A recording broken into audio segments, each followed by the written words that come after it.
Tell you what, first time I met him, I was like, this dude's pretty cool. And then afterwards, I was like, this dude's an asshole. I won't tell you how I see it, and I'm a pretty straight shooter, alright? I'm sorry if I swore, I don't know if I'm allowed to or not, but I'm a truck driver, so be prepared, alright?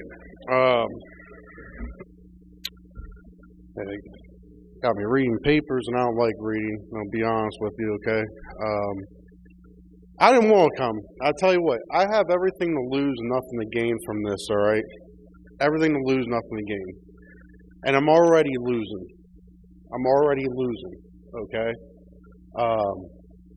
So for me to come here, it was a big step. And for me to come here, it was just more so I had to put myself to the side and have to worry about everyone else. Because I believe everyone else in America should know, alright?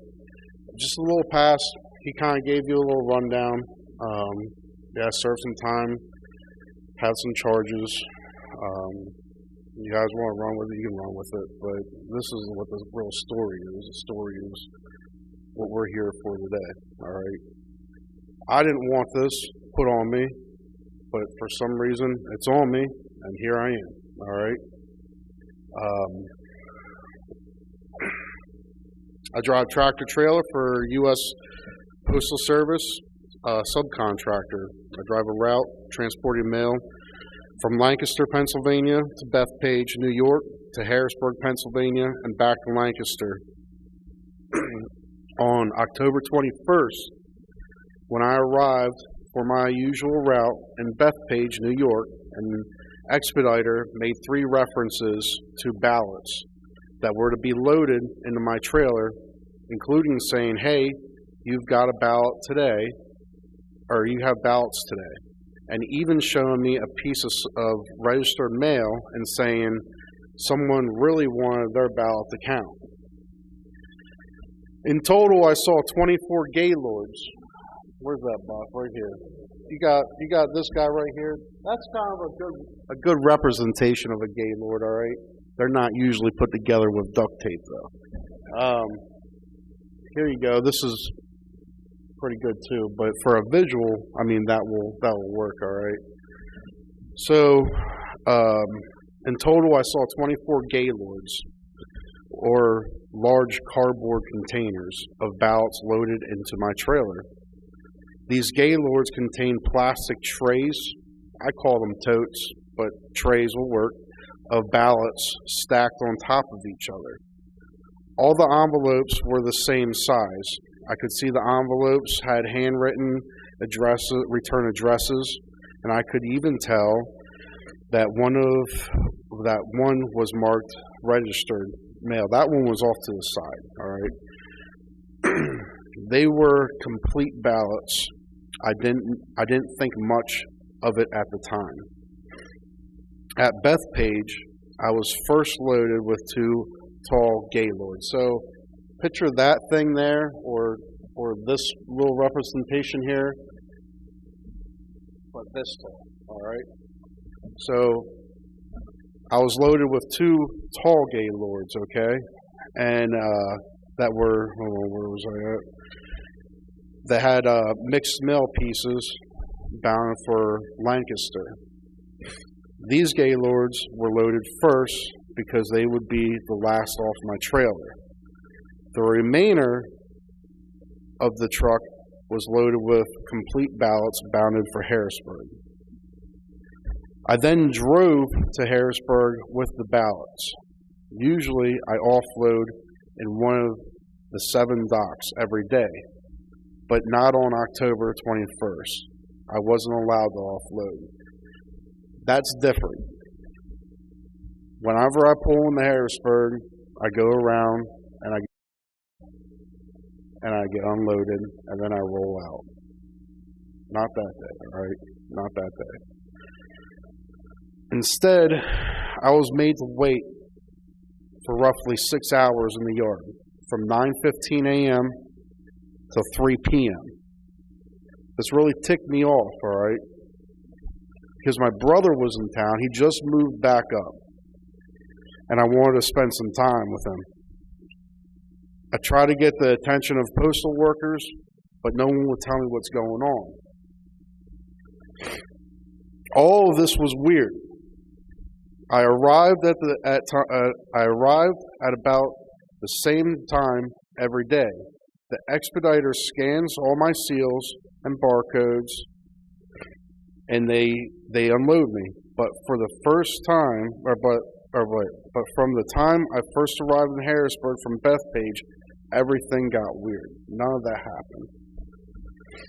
After waiting 6 hours, I went inside to figure out what's going on. I was told to wait for the transportation supervisor. This was also weird. 16 months I've been doing this. I haven't ever talked to the transportation supervisor for United States Postal Service. I talk to an expediter. I come in, I see an expediter, that's who I deal with. If I have an issue, it's the expediter. I don't deal with anyone else but the expediter. I never talk to the United States Postal Service's transportation supervisor. Let's make that clear. I have my own transportation supervisor for the company that I work for. He's the one that gives me the details. He's the one that I listen to. I don't listen to this guy. He's the guy that would contact my boss if he needs something ran different. I've never spoken with this transportation supervisor from the United States Postal Service. They don't speak to people like me. He's a top guy. He's the kind of guy that would speak to my boss, not a trucker like me. The supervisor told me to drive to Lancaster without being unloaded in Harrisburg. This made no sense to me. I knew the ballots were loaded for Harrisburg, and that if I was to go to Lancaster, they would have to off-unload my those pallets in Lancaster to take off Lancaster stuff, to put the ballots back on the trailer, to send it back to Harrisburg. Doesn't make no sense. This was a real screw-up in my thinking. I wanted my ticket, so whenever I go to a place, when I go there and whenever I'll leave, I'll get a ticket. I'll get a ticket, a slip, whatever you want to call it. It's the date, time that I'm supposed to be there. It'll have my trailer number on it. It'll have how much I'm loaded. It'll have the seal number. It has my name. It'll have who was the expediter. So I wanted my ticket, my slip. I call them tickets. Some people call them slips, okay? And then because I was there for 6 hours, I wanted my late slip too, because I wanted to be paid for sitting in that yard for 6 hours. So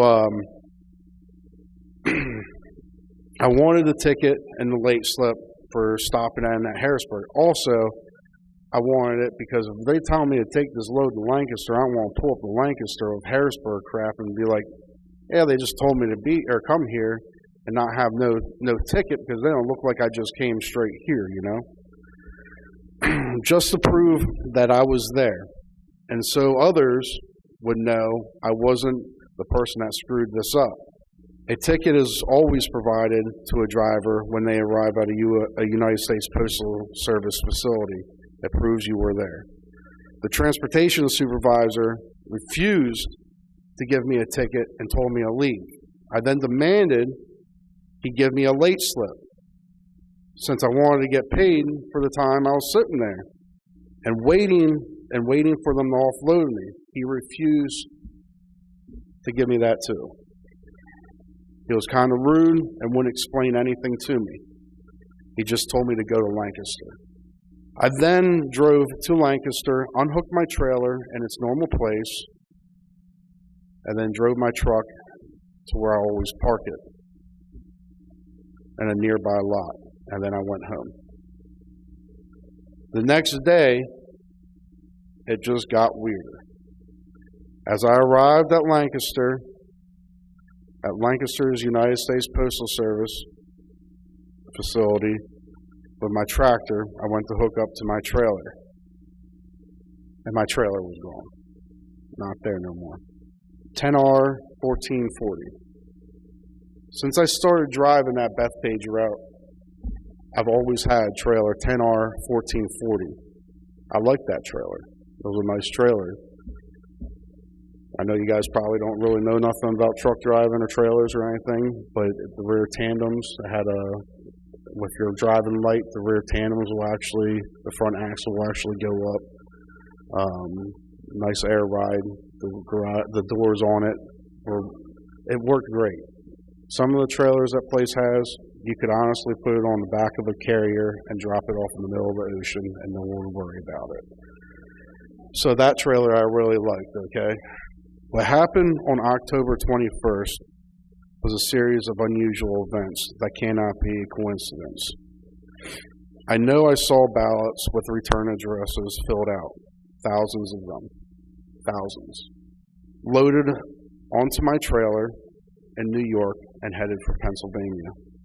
At first, I didn't think it was a big deal. In fact, I thought it was really awesome. I really did. I was like, sweet, I'm doing something for the presidential race. This is cool. But as things became weirder, I got to thinking and wondered why I was driving complete ballots from New York to Pennsylvania. I didn't know why, so I decided to speak up. And that's what I'm doing today. Thank you.